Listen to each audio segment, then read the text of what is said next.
The crew worldwide, from Cali to Twitter, real hardcore fans, boxing ass niggas, consistency cops, police the views, we'll pull up receipts for any debate you choose. Shout outs to Clan Archie for the dope production. Ring Gang stay with the best discussions.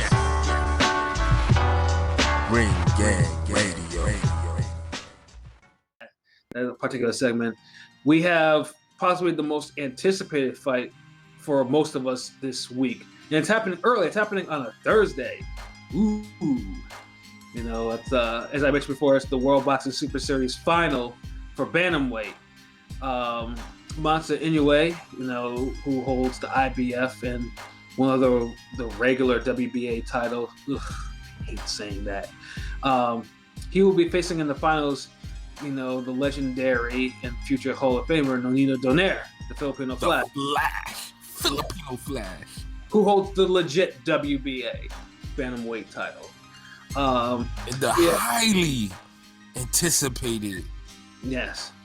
Asian Showdown, Galactic, Universal, biggest Asian fight. Yeah, fact. Yeah, because I mean, I view this fight more than any other fight in that division as like a passing of the torch type of fight. Like, I mean, because this fight could literally be the end of one fight, and the beginning of a new one.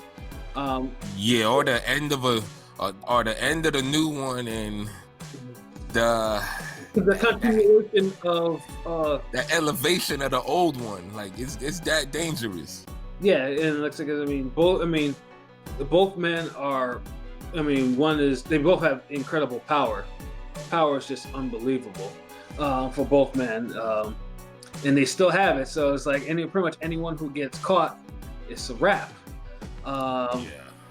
So this is it's, of course, as we mentioned before, it's happening on a Thursday morning, if I'm not mistaken, because it's in Japan. What time?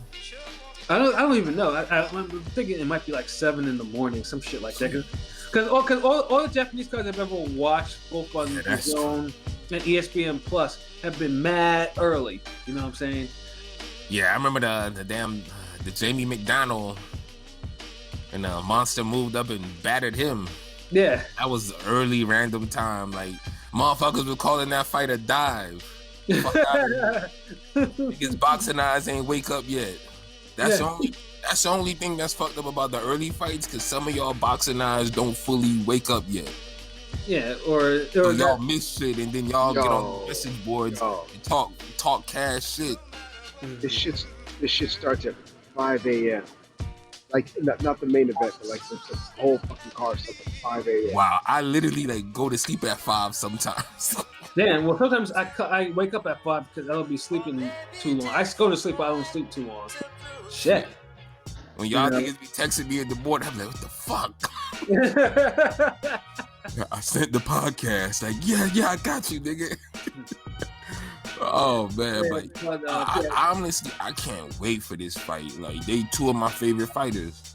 Yeah, you know, like I said, I mean, Nonito Donaire is at least, has more than made his mark on the lower weight divisions. I mean, dude was a pound for pound, at least top 10, at his peak. Dude was like pound for pound, like what? He's like maybe 2 or 3 at one time. Yeah, 3. Like he was high up there. He was definitely, I think, at one point like top 5. Yeah, for sure.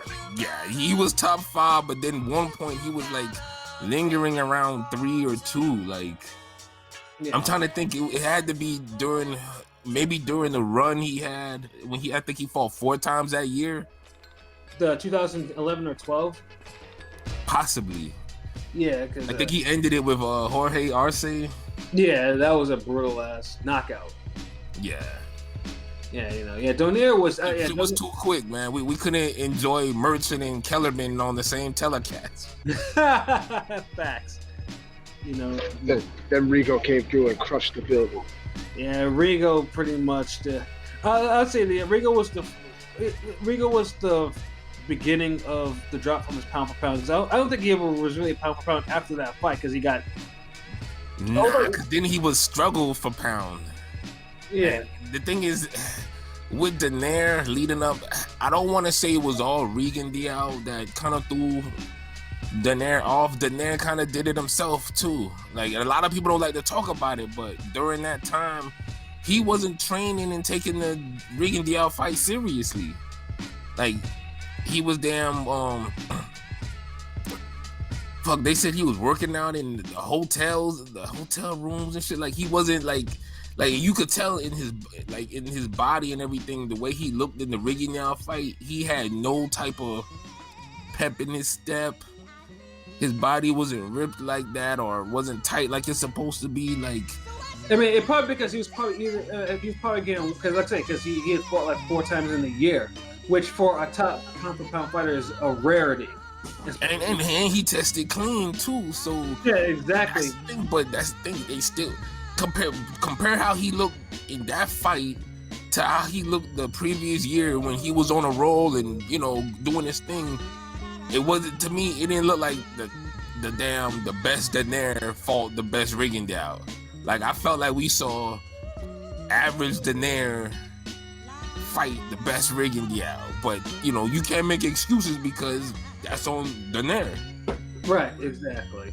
And then you can tell because it still kind of carried on to even the damn Darchinian rematch. Yeah, it definitely did.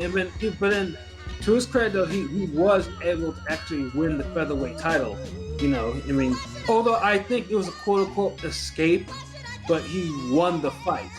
And then with that, I can't forget, his name started with like a V, or some African cat, right? Yeah. That was a little wild-ass fight, too.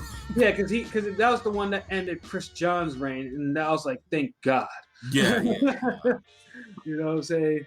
You know, yeah, but yeah, he won, and then he promptly lost that belt, and first and the only time he ever got KO'd to Axeman, Nicholas Walters.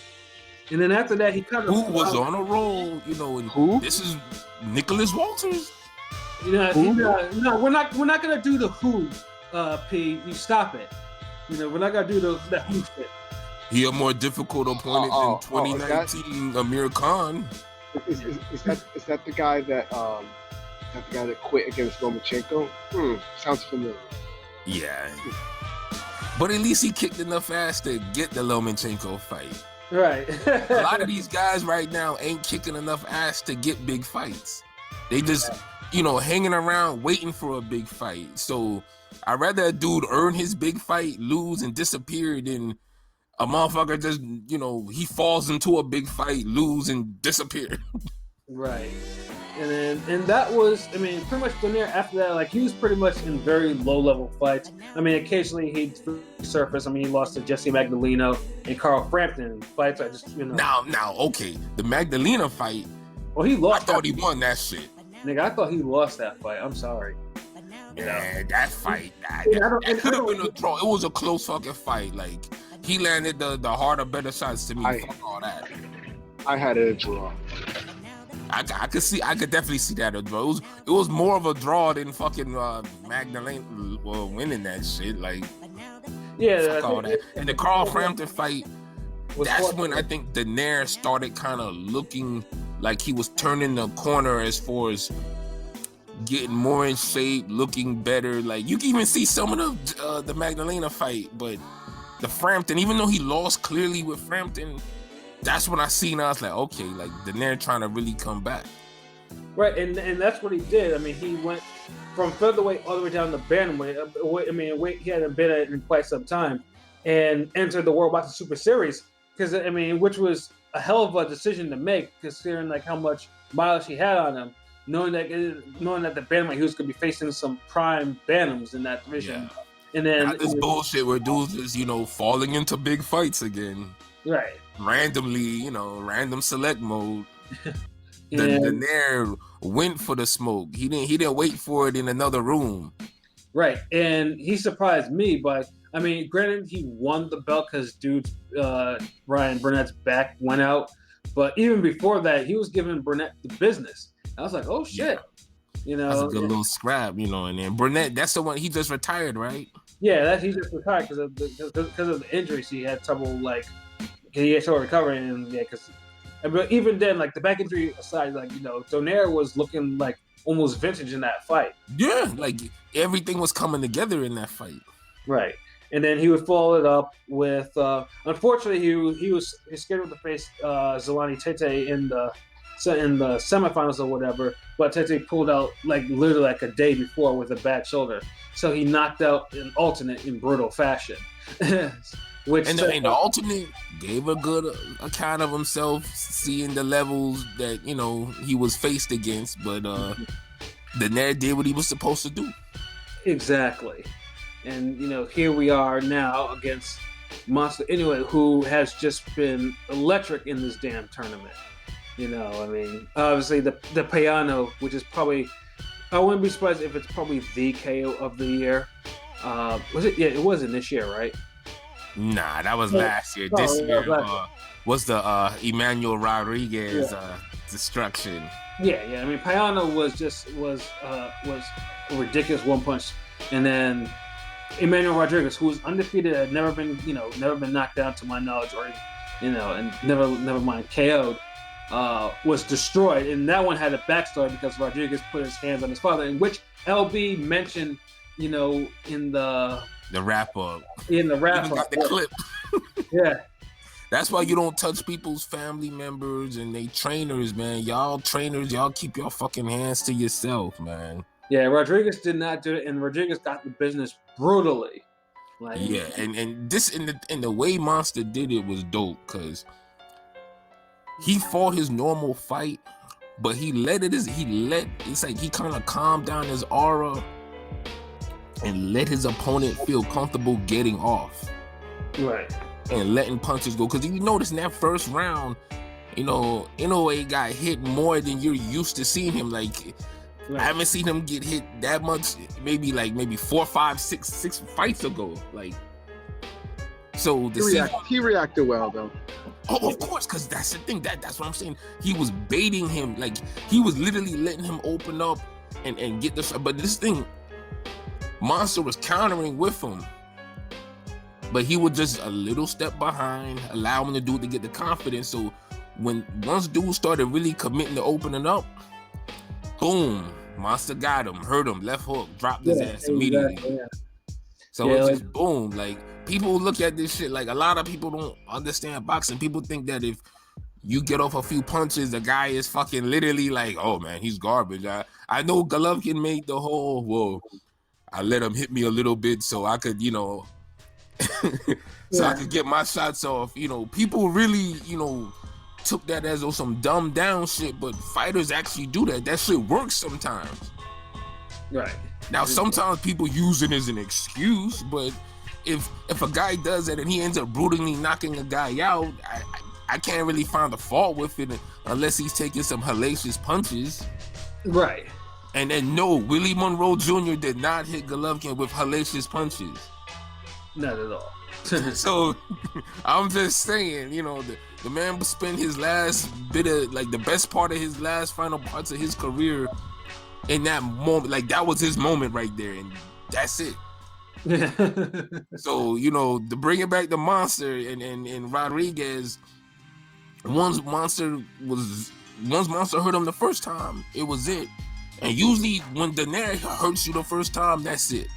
So to see two guys who could hurt you the first time and end shit, it's just like, it's crazy. Like, that's what boxing's about, man. Yeah, I mean, it's ridiculous. I mean, now, Monster. Monster unfortunately does not get a lot of respect. I mean, if you're a hardcore, I mean, Monster obviously is he's pound for pound for sure. There's no question about it. I mean, dude is bodying notable, durable fighters. Hold on, they're notable to hardcore boxing fans that pay attention to all the divisions. Just like you might, if you don't pay attention to guys in bantamweight or super bantamweight and flyweight, you're gonna be like, oh, he ain't fight nobody, or So and a lot of dudes underrate guys like that. And everybody's not Prince Nassim Hamed, who's all flashy and doing all the different antics and flying carpets and Adidas commercials and shit, and you know, on rooftops screaming and shit. Like, you know, not everybody's doing that shit. So if you're not really up on it watching it, you're gonna miss out on some excellent fighters, some excellent boxing.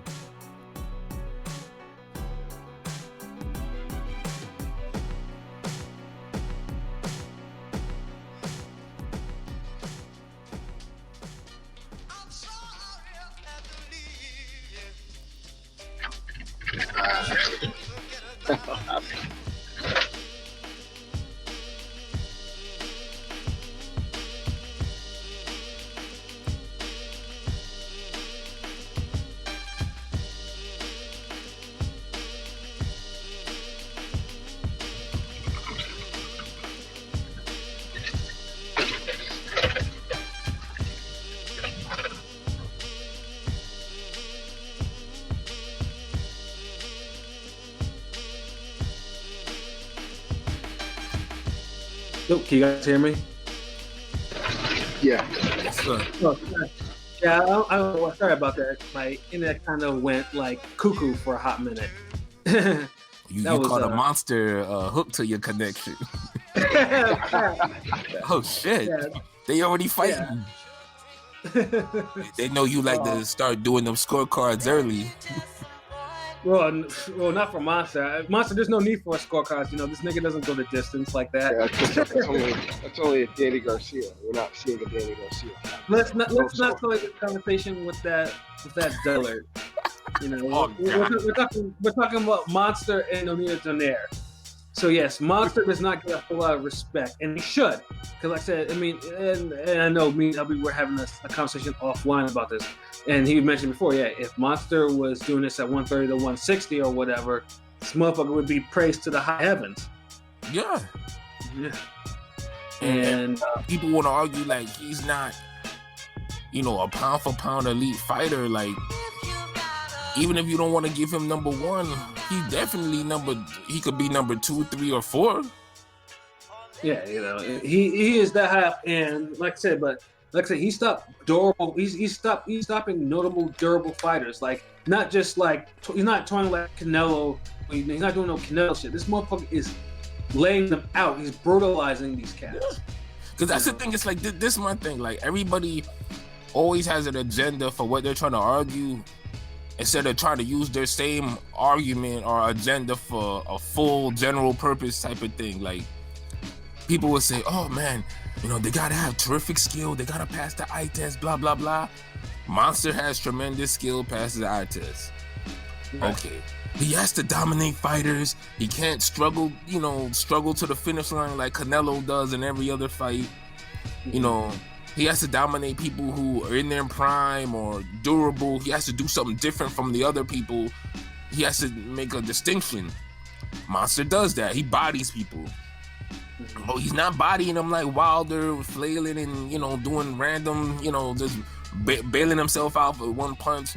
He's not boring us to death like Klitschko and beating him up with jabs and finally putting a hammer on him late. He's just using textbook skills, some fundamentals, some athleticism, and he's bodying dudes early. You almost feel like, damn, I want to see more of him fight, but this is it. Yeah. So that's two things. And the last thing that people complain about on the pound for pound list is the competition. And Monster competition has been solid, it's been good. But if you don't educate yourself on those opponents, then whose fault is that? Right. Especially if you up here champion Terrence Crawford, who's pretty much done the same fucking thing Inoue's done. But he's at 135, 140, all of them shits, and he's more popular because of it. Right.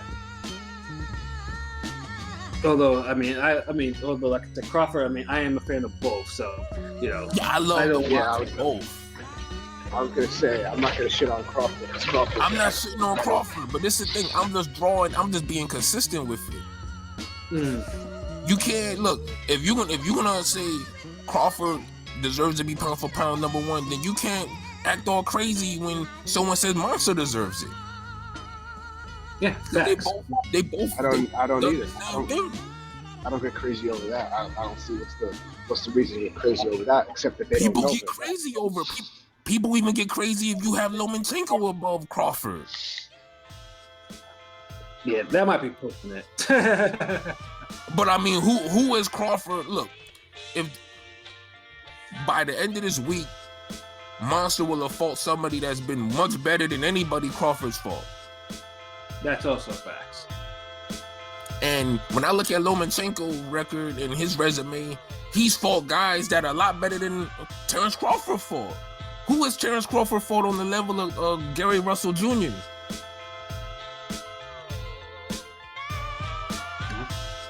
God damn, y'all niggas gonna say something?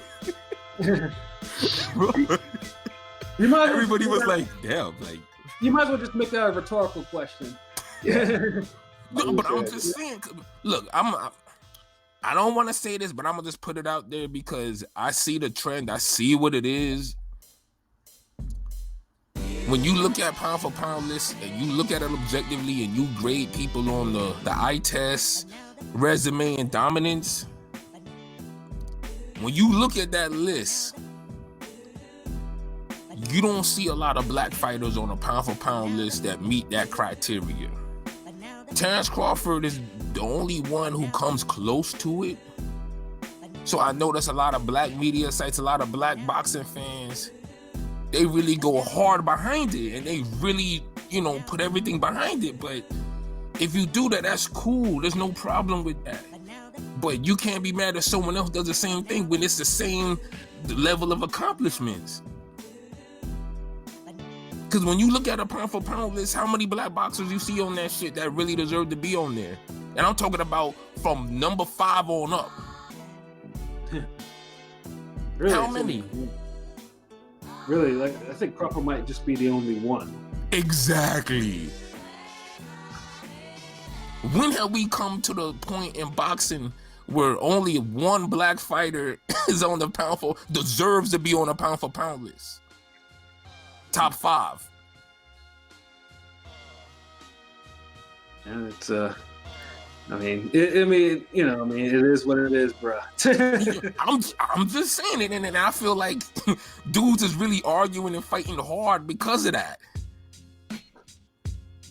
I mean, it depends. Like me, like I said, both Monster and Crawford deserve it because, like I said, I'm a fan. I like watching both, and I'm a fan of both. So the argument to me is just like I just ignore that particular argument. But I mean, I dig what you're saying with that, and this is what I said before. Monster gets a whole lot of, doesn't get that love because like I said before, he's not fighting in a popular division, at least not among hardcores. I mean, right. not among the casuals or even the U.S. Even some hardcores. Let's just put it out there. Be real. I'm still trying to wrap my mind around what you said, LP. What exactly did you say? Like, no black fighters on the pound, not enough for them, or like there isn't enough for them. I mean, because I was gonna be like Crawford's the only real one that's deserving of being a pound for pound top 5 fighter, and he's not even number 1 to me. And a lot of niggas is arguing him being number 1, which I can understand. But I'm saying it's like, to me personally, he don't deserve to be number 1. Like, if you look at every era of who was number 1, Bud would be the least accomplished. If you're talking about especially if you're talking about resume, like opponent wise. I wouldn't say. I mean, Drew did unify a division. I know you don't. Against who? We just saw the best 140 unification fight this year.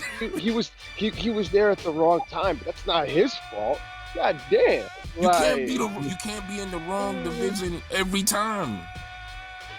3 times? I don't think he was in the wrong division for lightweight or welterweight. Yeah, no, I don't think for lightweight. I mean, Crawford was that dude at lightweight. Fuck that. Yeah, but at welterweight. In welterweight, he just happens to be on the wrong side of the street.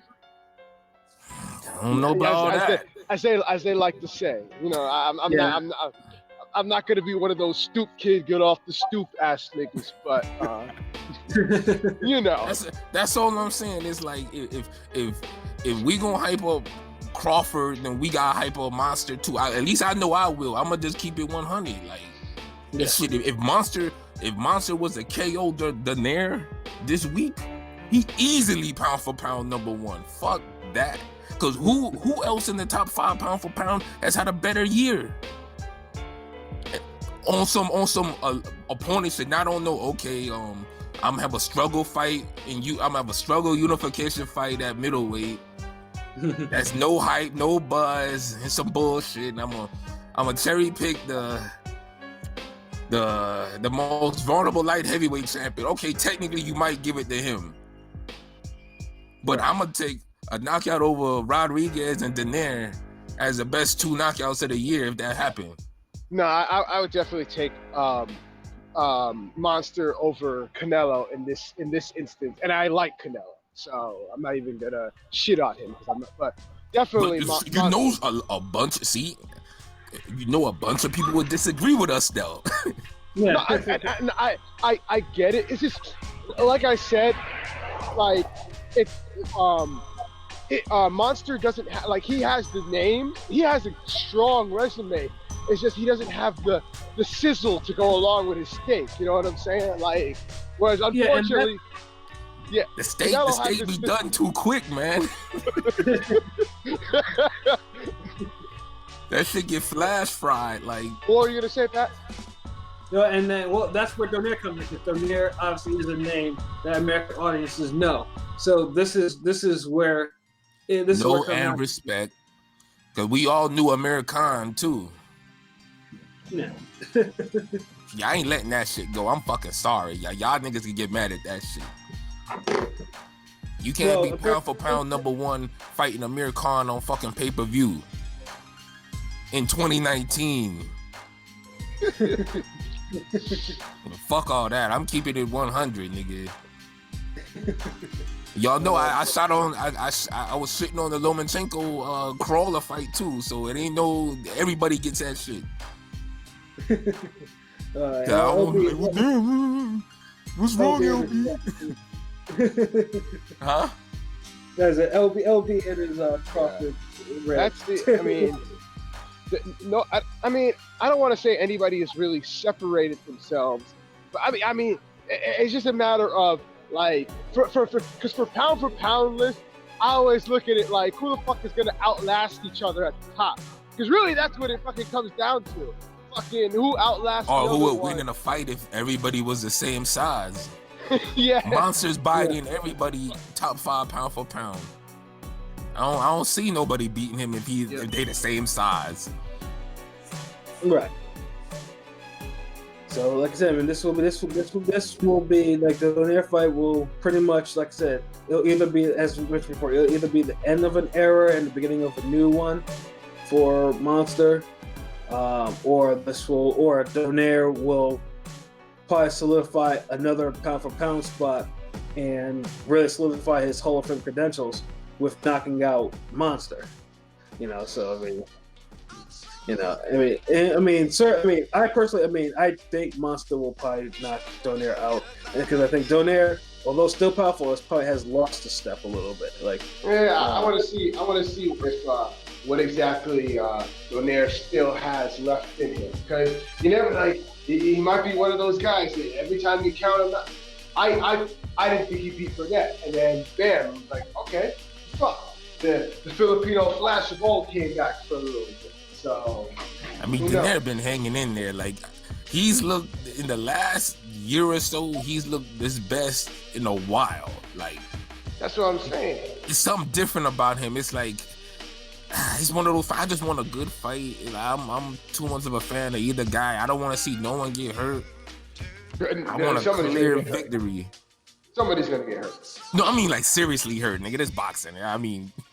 Mm-hmm. Somebody could trip in the dressing room and fuck everything up. I mean, I don't want no one seriously hurt. Like, I mean, someone's gonna get fucked up, but enough deaths in boxing and shit. Like, right. And then also too, just to add on to this card, like, I mean, it has an actually interesting co-main too. Monster's brother Takuma Inoue is actually going for his first title shot against Nordine Ubele, who you might remember won that bantamweight title on the Pac Broner card. Yeah. You know, that was actually probably that was an underrated fight, and you know, Yeah, that was. Damn. It's gonna be a good good fight. I remember I was reading something. The Inoue's mother was saying how she's like 20% worried for Inoue. Yeah. I'm sorry to no, I'll be fucking up his damn first name. Said Monster. Yeah, I call him Monster anyway. And 80% worried for his brother. I'm like, wow, like even the mom knows. Yeah. And like, mom's smarter than some of these fans. Shit, and he even know, like, man. And it'll be crazy too, like, you know, like both brothers could technically hold titles in the same division. It'll be on the Patscorpio shit. Yeah. So I mean, Wow. So yeah, and they're obviously both undefeated too. So this will be a great card. Yeah, I'm hyped as fuck. Shit, imagine, like, I'm thinking about this right now. Like, just imagine if fucking, Donaire gets the upset. Because it definitely would be an upset. Like, this would be the year of the Filipino pound for pound upsets. Fucking Pacquiao over Thurman, Donaire over Monster. And you know what? Some people wouldn't even call Pacquiao the upset over Thurman. Like, I would. There was people picking damn Pacquiao to win that shit. Like that was like a 50-50 like slight. Mm-hmm. But yeah, I know I get what you're saying because your point still remains though. I feel you. But I don't think it'd be a bigger upset than Ruiz Joshua though. Yeah, that was an unfortunate upset. Or J-Rock Hurd.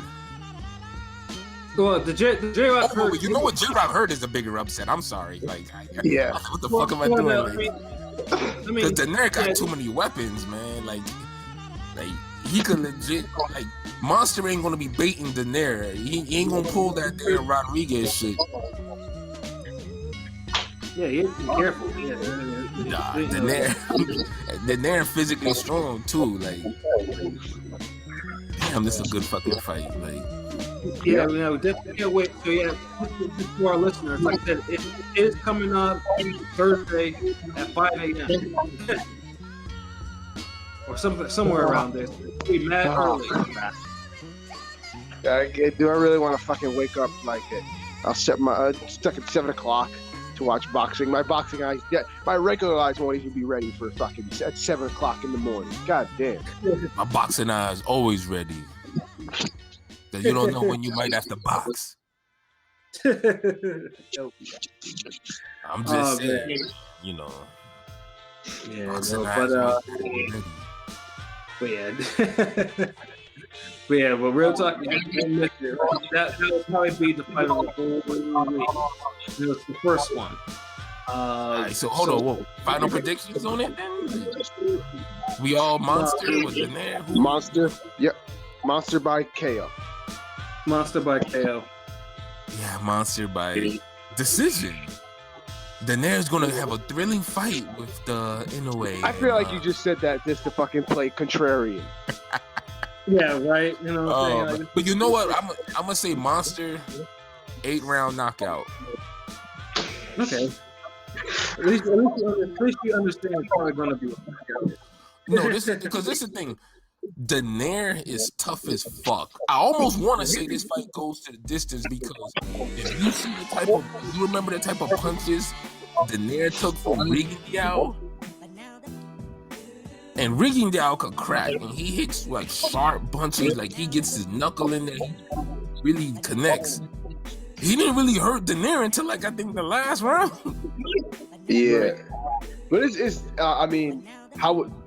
Because I'm trying to compare it to that of, because like, you know, I know it's a slower pace. I mean, yeah. Walter's power, that was, because Walter's also a much bigger fighter, so can't really compare. And Donaire damn near had him out if Donaire had 10 more seconds.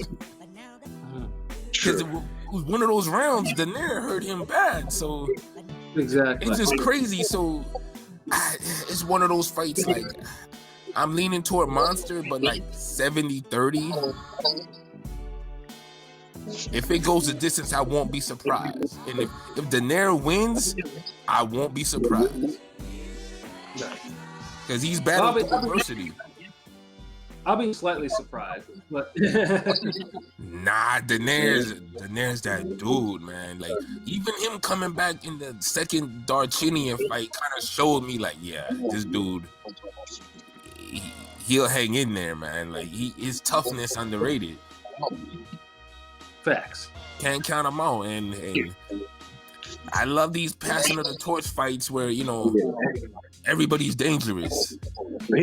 I'm just thinking, like, I mean, now you got me comparing, trying to think, like, compare Monster's power to Rigondeaux and how it would, because I don't know, because Monster has a lot, like, his punches are like a thud, like very thudding punches. Whereas like Rigondeaux, yeah, it's delivered different though.